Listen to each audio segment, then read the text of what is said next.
मुंबई लुटणाऱ्या रहमान डकेतला पाणी पाजणारी महायुतीच धुरंधर। विधान परिषदेत शिंदेंचा विरोधकांसह उद्धव ठाकरेंवर निशाणा। मुंबई बाहेर गेलेल्या मराठी माणसाला पुन्हा मुंबईत आणण्याचा निर्धार।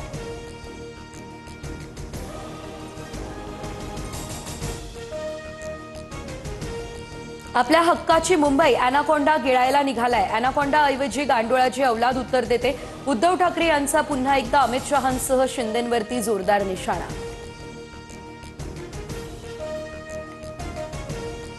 मुंबई महाराष्ट्रापासून तोडली जाईल अशी शंका आणू नये। मुंबई काल आज आणि उद्या महाराष्ट्राचीच चंद्रसूर्य असेपर्यंत मुंबई महाराष्ट्रात राहणार। मुख्यमंत्री फडणवीसांचं विरोधकांना उत्तर।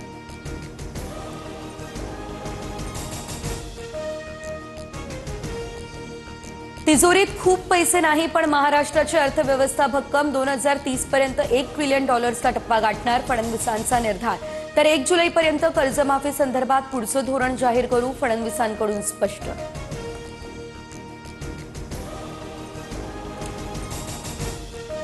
जे करार होतात तितकी गुंतवणूक प्रत्यक्षात होत नाही। महाराष्ट्रातील बेरोजगार तरुणांचे प्रश्न आजही अनुत्तरित। 7 दिवसांच्या अधिवेशनात पुरवणी मागण्या मंजूर करून घेणं हाच एकमेव हेतू होता।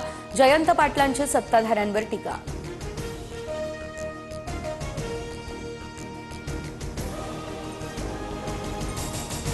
पुणे महापालिकेसाठी महायुती ठाकरे बंधूंसह महाविकास आघाडीची मोर्चे बांधणी।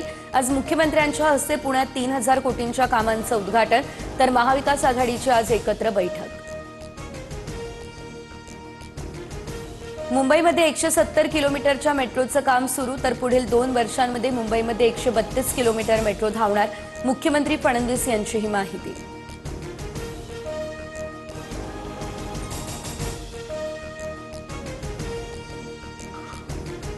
लिओनेल मेसी आणि मुख्यमंत्री देवेंद्र फडणवीस यांच्या उपस्थितीमध्ये आणि त्यांच्या हस्ते प्रोजेक्ट महादेवाचं उद्घाटन। मेसीला पाहण्यासाठी मुंबईकरांची वानखेडेवर तुफान गर्दी।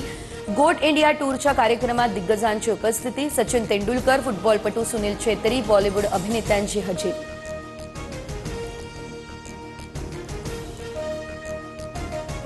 तिसऱ्या T20 सामन्यात टीम इंडियाची दक्षिण आफ्रिकेवर एकतर्फी मात।